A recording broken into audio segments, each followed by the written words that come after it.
Hello friends, ನಮ್ಮ ಚಾನಲ್ನ ಪ್ರತಿಯೊಬ್ಬ ಆತ್ಮ ಸಾಧಕರಿಗೂ ಹಾಗೂ ಪ್ರೀಮಿಯಂ ಸದಸ್ಯರಿಗೂ ನನ್ನ ಹೃದಯಪೂರ್ವಕ ನಮಸ್ಕಾರಗಳು. ಫ್ರೆಂಡ್ಸ್, ಇವತ್ತಿನ ಈ ವಿಡಿಯೋದಲ್ಲಿ ನಾನು ಯಾವುದೇ ಮುಂದಿನ ಎಪಿಸೋಡ್ ತಗೊಂಡು ಬಂದಿಲ್ಲ. ಬದಲಿಗೆ ನಿಮ್ಮ ಹತ್ರ ಒಂದು ತುಂಬ ಇಂಪಾರ್ಟೆಂಟ್ ವಿಷಯನ ಶೇರ್ ಮಾಡ್ಕೊಳ್ಳೋದಕ್ಕೆ ಬಂದಿದ್ದೀನಿ. ನಾವು ಈಗಾಗಲೇ ಆಸ್ಟ್ರಲ್ ಟ್ರಾವೆಲ್ ಸೀರೀಸ್ನ 3 ಎಪಿಸೋಡ್ಗಳನ್ನು ಮುಗಿಸಿದ್ದೀವಿ. ಆದರೆ ಮುಂದಿನ ಎಪಿಸೋಡ್ ಮಾಡೋದಕ್ಕೆ ಮುಂಚೆ ನನಗೆ ನಿಮ್ಮ ಜೊತೆ ಸ್ವಲ್ಪ ಮಾತಾಡಬೇಕು ಅನ್ನಿಸ್ತು. ನನಗೆ ನನ್ನ ಲೈಫಲ್ಲಿ 4 ಸಲ ಆಸ್ಟ್ರಲ್ ಟ್ರಾವೆಲ್ ಆಗಿರೋದ್ರಿಂದ ಅದರ ಅದ್ಭುತ ಅನುಭವ ಹೇಗಿರುತ್ತೆ ಅನ್ನೋದನ್ನು ನಾನು ಸ್ವತಃ ಅನುಭವಿಸಿರೋದ್ರಿಂದ ನನ್ನ ಚಾನಲ್ನ ಪ್ರತಿಯೊಬ್ಬ ಸಾಧಕರಿಗೂ ಕೂಡ ಆ ಅನುಭವ ಸಿಗಲಿ ಅನ್ನೋ ಒಂದೇ ಒಂದು ಆಸೆ ನನ್ನದು. ನಾವೆಲ್ಲರೂ ಡೈಲಿ ರಾತ್ರಿ ಮಲಗಿದಾಗ ನಮಗೆ ಗೊತ್ತಿಲ್ಲದ ಹಾಗೆ ನಾವು ಪ್ರತಿದಿನ ಆಸ್ಟ್ರಲ್ ಟ್ರಾವೆಲ್ ಮಾಡ್ತಾ ಇರ್ತೀವಿ. ಆದರೆ ಅದು ನಮಗೆ ಗೊತ್ತಾಗೋದೇ ಇಲ್ಲ. ಹಾಗೆಯೇ ನಾವು ಸತ್ತ ಮೇಲೂ ಕೂಡ ನಮ್ಮ ದೇಹದಿಂದ ಆತ್ಮ ಹೊರಗೆ ಹೋಗುತ್ತೆ. ಆಗಲೂ ಕೂಡ ನಮಗೆ ಅದರ ರಿಯಲೈಸ್ ಆಗೋದಿಲ್ಲ.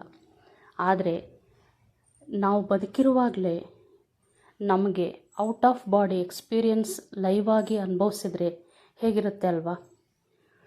ಆ ಬ್ರಹ್ಮಾಂಡದ ಸುಂದರ ಅನುಭೂತಿ ನಿಮಗೂ ಸಿಗಬೇಕು ಅನ್ನೋದೇ ನನ್ನ ಒಂದು ಆಸೆ. ಅದಕ್ಕಾಗಿ ನಾನು ಈ ಆಸ್ಟ್ರಲ್ ಟ್ರಾವೆಲ್ ಸೀರೀಸ್ನ ಸ್ಟಾರ್ಟ್ ಮಾಡಿರೋದು. ಹಾಗೆಯೇ ಆ ಪರಮ ಶೂನ್ಯ ಲೋಕಕ್ಕೆ ಪ್ರಯಾಣ ಮಾಡೋದು ಕೂಡ ಅಷ್ಟು ಸುಲಭದ ವಿಷಯ ಅಲ್ಲ. ಅದಕ್ಕೆ ಇನ್ನೂ ಹೆಚ್ಚು ತಯಾರಿ ಮಾಡಬೇಕಾಗತ್ತೆ. ಹಾಗೆಯೇ ಹೆಚ್ಚು ಪ್ರಾಕ್ಟೀಸ್ ಬೇಕಾಗತ್ತೆ. ನಿಮ್ಮ ಶರೀರ ಮತ್ತು ನಿಮ್ಮ ಒಳಗಿನ ನರಗಳು ಆ ಹೊಸ ಫ್ರೀಕ್ವೆನ್ಸಿಗೆ ಒಗ್ಗಬೇಕಾದ್ರೆ ನಿಮಗೆ ಇನ್ನೂ ಹೆಚ್ಚಿನ ಸಮಯ ಮತ್ತು ತಾಳ್ಮೆ ಬೇಕಾಗಬಹುದು. ಇದು ಒಂದೇ ದಿನದಲ್ಲಿ ಆಗುವಂತಹ ಮ್ಯಾಜಿಕ್ ಅಲ್ಲ ಫ್ರೆಂಡ್ಸ್. ಅದಕ್ಕಾಗಿ ಮುಂದಿನ ಎಪಿಸೋಡ್ಗೆ ಬರೋದಕ್ಕೆ ಮುಂಚೆ ನನಗೆ ನಿಮ್ಮ ಕಡೆಯಿಂದ ಒಂದು ಮುಖ್ಯವಾದ ಕನ್ಫರ್ಮೇಷನ್ ಬೇಕಾಗಿದೆ.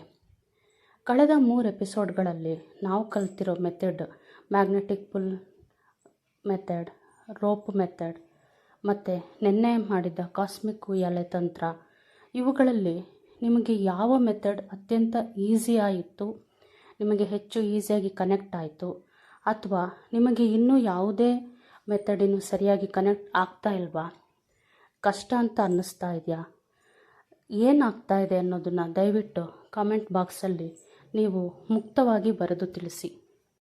ಯಾಕೆ ಅಂದರೆ ಫ್ರೆಂಡ್ಸ್, ನಾನು ಈ ಇಡೀ ಸೀರೀಸ್ ಮಾಡ್ತಾ ಇರೋದು ನಿಮಗೋಸ್ಕರ ಮಾತ್ರ, ನನಗಾಗಿ ಖಂಡಿತ ಅಲ್ಲ. ನಿಮ್ಮ ಒಳಗಣ್ಣು ತೆರೆದು ನಿಮಗೂ ಕೂಡ ಆ ದಿವ್ಯ ಲೋಕದ ಅನುಭವ ಆಗಬೇಕು ಅನ್ನೋದೇ ನನ್ನ ಆಸೆ. ನಿಮ್ಮಿಂದ ಯಾವುದೇ ಕನ್ಫರ್ಮೇಷನ್ ಬರದೇ ಇದ್ದರೆ ನನಗೆ ನನ್ನ ಸಾಧಕರು ಸದ್ಯಕ್ಕೆ ಯಾವ ಹಂತದಲ್ಲಿದ್ದಾರೆ ಅಂತ ನನಗೆ ತಿಳಿಯದೇ ಹೋದರೆ ಮುಂದಿನ ಎಪಿಸೋಡ್ ಮಾಡೋದಕ್ಕೆ, ಪರ್ಫೆಕ್ಟಾಗಿ ಡಿಸೈನ್ ಮಾಡೋದಕ್ಕೆ ನನಗೆ ಕೂಡ ತುಂಬ ಕಷ್ಟ ಆಗುತ್ತೆ. ಒಂದು ವೇಳೆ ನಿಮಗೆ ಈ ಸಾಧನೆಗೆ ಇನ್ನೂ ಹೆಚ್ಚಿನ ಸಮಯದ ಗ್ಯಾಪ್ ಬೇಕು ಅಂತ ಅನಿಸಿದ್ರೆ, ಇನ್ನೂ ಪ್ರಾಕ್ಟೀಸ್ ಮಾಡೋಕ್ಕೆ ಟೈಮ್ ಬೇಕು ಅಂತ ಅನಿಸಿದ್ರೆ, ನಾವು ಈ ಸೀರೀಸ್ಗೆ ಇಲ್ಲೇ ಒಂದು ಸಣ್ಣ ವಿರಾಮ ಕೊಡಬಹುದು. ನಿಮಗೆ ಏನೇ ಅನಿಸಿದ್ರೂ ದಯವಿಟ್ಟು ಕಮೆಂಟ್ ಮಾಡಿ ತಿಳಿಸಿ. ನಿಮಗೆ ಕನೆಕ್ಟ್ ಆಗ್ತಾ ಇದೆಯಾ ಅಥವಾ ನಿಮಗೆ ಯಾವುದೇ ರೀತಿ ಅನುಭವ ಆಗ್ತಾ ಇಲ್ವಾ, ಏನೇ ಇರಲಿ ಮುಕ್ತವಾಗಿ ಕಮೆಂಟಲ್ಲಿ ತಿಳಿಸಿ. ನಿಮ್ಮ ಕಮೆಂಟ್ನ ನೋಡಿಕೊಂಡು ಮುಂದಿನ ಜರ್ನಿಯ ಬಗ್ಗೆ ನಿರ್ಧಾರ ಮಾಡಬಹುದು. ಧನ್ಯವಾದಗಳು ಫ್ರೆಂಡ್ಸ್. ಶುಭವಾಗಲಿ.